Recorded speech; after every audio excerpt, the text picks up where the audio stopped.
அப்பண்டிசைட்டிஸ்னா என்ன? குடல் வால்ங்கிறது சிறுகுடலும் பெருங்குடலும் சேர்ற இடத்துல இருக்கு. சிறுகுடல் நமக்கு வந்து ஒரு 6 மீட்டர் இருக்கும். அதுக்கப்புறம் பெருங்குடல் ஒரு 2 மீட்டர் இருக்கும். 2 to 3 மீட்டர் இருக்கலாம். இந்த சிறுகுடலும் பெருங்குடலும் சேர்ற இடத்துல ஒரு வால் மாதிரி உள்ள ஒரு ஆர்கன் தான் இந்த அப்பண்டிக்ஸ். அதனால தான் அதை வந்து குடல் வால்னு சொல்றோம். இது normally 6 centimetres to 7 centimetres up to 10 centimetres கூட இருக்கலாம். திக்னஸ் வந்து பாத்தீங்கன்னா ஒரு 4 to 5 மில்லிமீட்டர் வந்து நார்மல்.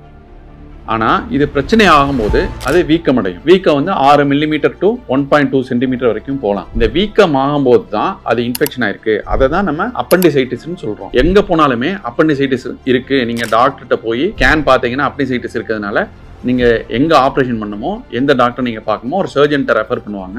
அங்க போய் நீங்க மோஸ்ட்லி இப்போ எல்லாம் எல்லா ஹாஸ்பிட்டலுமே லேப்ரோஸ்கோபி முறையில் அப்பண்டிசெக்டமி பண்ணிடுறாங்க. அப்பண்டிசெக்டமினா அந்த குடல் வாலை மட்டும் கட் பண்ணி எடுத்துடுறது. சார், இந்த பேஷண்ட்டு அப்பண்டிசைட்டிஸ் இருக்குன்னா என்ன பிரச்சனைக்கு டாக்டர்கிட்ட போவாங்கன்னு பார்த்தீங்கன்னா ஒரு 4-5 நாளே வயிறு வலி இருந்திருக்கும். இனிஷியலா வயிறு வலி வந்து பார்த்தீங்கன்னா தொப்புல சுத்தி இருக்கும். அதுக்கடுத்து கொஞ்சம் கொஞ்சமா அந்த வலது பக்கம் கீழ் பகுதியில கிட்டத்தட்ட ரொம்ப கீழேயே இருக்கும். தொப்புளுக்கும் கீழே வலது பக்கம் ரொம்ப வலி ஜாஸ்தியாகும். தொப்புள் சுத்தி இருந்த வலி கொஞ்சம் கொஞ்சமா மூவ் ஆகி எக்ஸாக்டா ஒரே ஒரு இடத்துல வலி வரும், ரைட் சைட்ல வயிற்று பகுதியில கீழே. இது இல்லாம என்னென்ன இருக்கலாம்னா வாமிட் வர மாதிரி இருக்கலாம். ஒரு 2-3 டைம்ஸ் வாமிட்டிங் இருக்கு அப்படின்னு பேஷண்ட் வருவாங்க. சில நேரம் காய்ச்சல் இருந்துச்சு சார், கொஞ்ச நாள் கழிச்சு பார்த்தா வயிறு வலி வந்ததுன்னு சொல்லுவாங்க.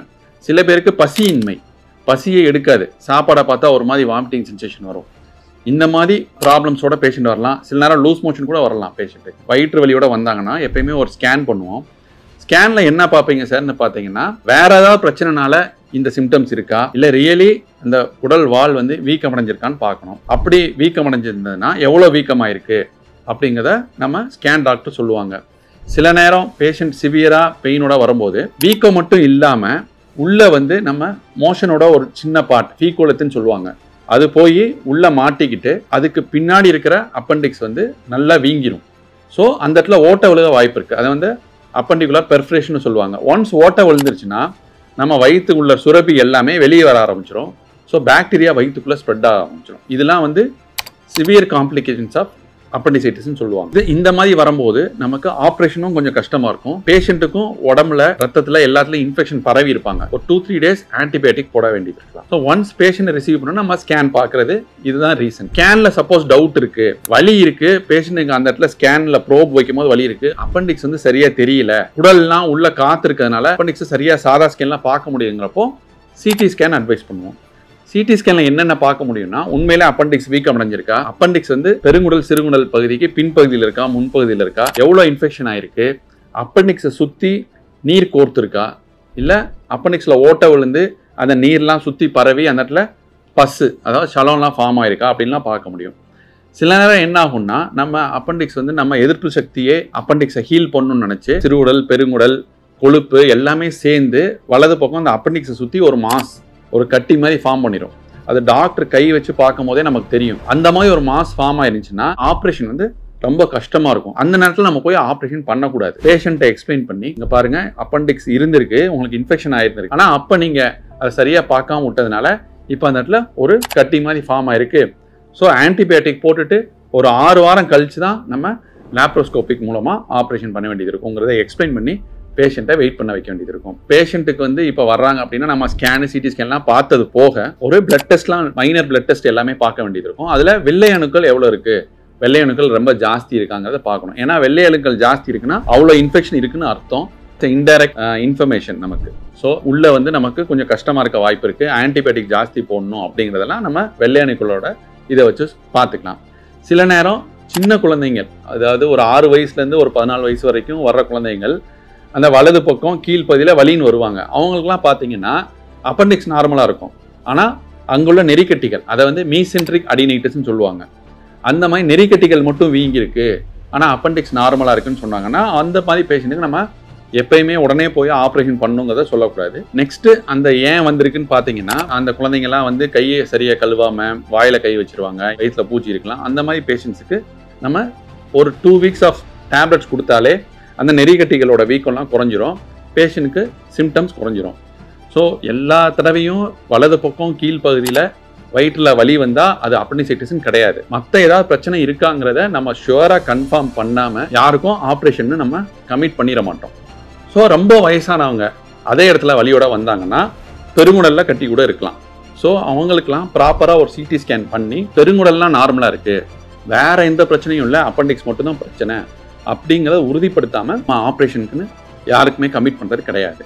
ஸோ ஒன்ஸ் நம்ம சிடி ஸ்கேன் தேவைன்னா பார்த்துருக்கோம், அல்ட்ராசவுண்ட்லேயே வீக்கம் இருக்குது, அப்பெண்டிக்ஸு வெள்ளை அணுக்கள் ஜாஸ்தி இருக்குது, பேஷண்ட்டுக்கு சிம்டம்ஸ் எல்லாமே இருக்குன்னா நம்ம இமீடியட்டாக சர்ஜரி பண்ணிக்கிறது நல்லது. ஒன்ஸ் இந்த அப்பெண்டிசைட்டிஸை ஃபஸ்ட் டைம் அட்டாக் வரும்போதே பண்ணாமல் விட்டோம்னா அடுத்து இப்போ ஆன்டிபயோட்டிக் போட்டு சரியாயிடலாம், ஆனால் திருப்பி வர வாய்ப்புகள் ஜாஸ்தி தான். ஸோ அடுத்த தடவை வரும்போது பார்த்திங்கன்னா இதை விட சிவியராக வரும்.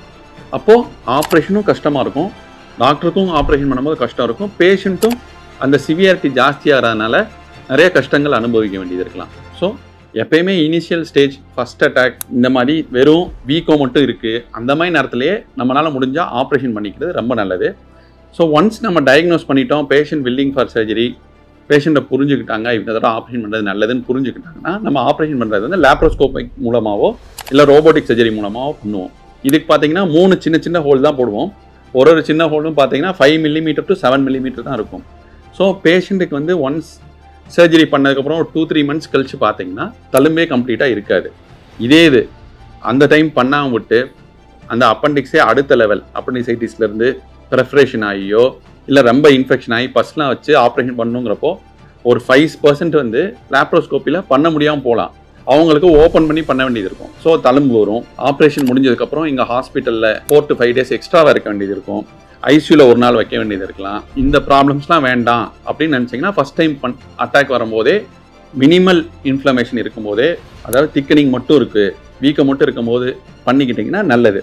இன்னொன்று என்னென்னா, இந்த மாதிரி காம்ப்ளிகேஷன்ஸ் வரும்போது ஆப்ரேஷன் நல்லபடியாக பண்ணாலும் சுரபிலாம் உள்ளேயே வெடித்து பரவி இருக்கும்போதெல்லாம் நம்ம டியூப் வேறு வைக்க வேண்டியது இருக்கும். So as far as possible initial டிசீஸ்லேயே நம்ம சர்ஜரி பண்ணிக்கிட்டோம்னா நல்லது. ஒன்ஸ் காம்ப்ளிகேஷன்ஸ் வந்துருச்சுன்னா பேஷண்ட் ரொம்ப சஃபர் பண்ண வேண்டியது இருக்கும். சர்ஜன் சைடும் பார்த்தீங்கன்னா ட்ரீட்மெண்ட்டுமே கொஞ்சம் கஷ்டமாக இருக்கும். ஸோ ஆல்வேஸ் அப்பெண்டிசைட்டிஸ்னு வெளியே டயக்னோஸ் பண்ணிட்டாங்க அப்படின்னா ஒரு டெர்ஷியரி கேர் சென்டர், இப்போ ஜெம் ஹாஸ்பிட்டல் மாதிரி ஒரு டெர்ஷியரி கேர் சென்டருக்கு ரெஃபர் பண்ணுறாங்கன்னா நீங்கள் வந்து திருப்பி நாங்கள் செக்அப் பண்ணுவோம், பேஷண்ட்டை படுக்க வச்சு பார்த்து ஒரு ஸ்கேன் ரிப்பீட் பண்ணி கிளியராக அது அப்பெண்டிசைட்டிஸ் தானா இல்லை வேறு ஏதாவது பிரச்சனையான்னு கன்ஃபார்ம் பண்ணிவிட்டு திருப்பி ஒரு பிளட் டெஸ்ட் வேணும்னா பார்த்துட்டு மயக்க டாக்டர்லாம் பார்த்ததுக்கப்புறம் நம்ம லேப்ரோஸ்கோபிக் மூலயமா பண்ணிக்கிறது நல்லது. So always once appendicitis proven பண்ணிட்டாங்க அப்படின்னா ஃபஸ்ட் டைமே பண்ணிக்கிறது ரொம்ப நல்லது.